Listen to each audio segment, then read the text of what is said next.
ใจแฟนเจ้าอิลีน้องทั้งงามทั้งดีคือนี่ป่าน้องปล่อยให้เจ้าเป็นสาวมือสองอายเห็นน้ำตาน้องต้องมาเสียดาย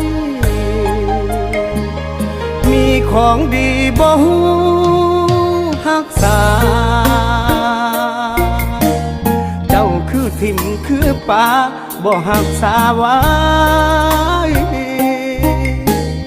อายมาเห็นจึงเป็น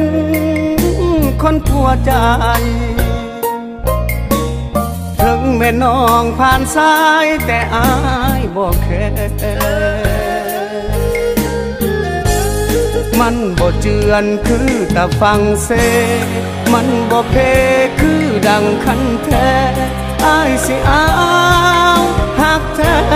แส่ให้กินเรื่องผ่านสายอายบ่ถือสาอยู่ที่ว่าเฮาเข้าใจกันมาร่วมใจสร้างฝันให้มันห่างนี้ต่อไปนี้มีใครและเจ้าเรื่องแฟนเก่าอย่าเอาใส่ใจอายขอบอกเป็นคำสุดท้ายถึงน้องผ่านสายแต่อายบอกแค่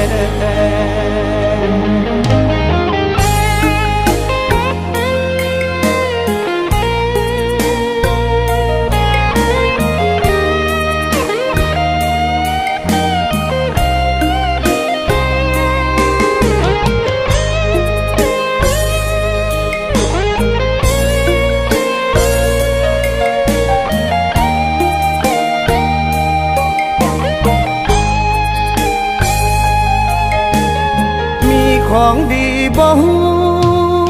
รักษาเจ้าคือทิ่มคือป่าบ่รักษาไว้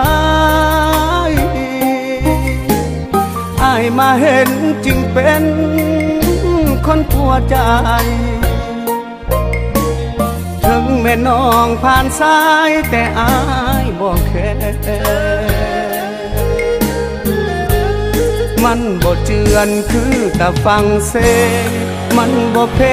คือดังคันแท้อายสิเอาหักแท้แส่ให้กิน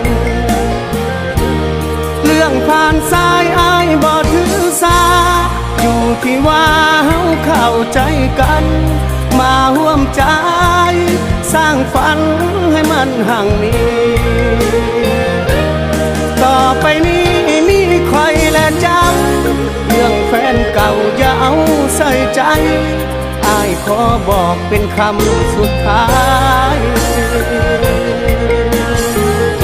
ถึงน้องผ่านสายแต่อา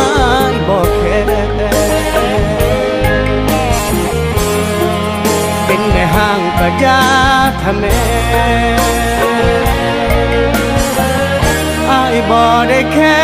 อดีตของน้อง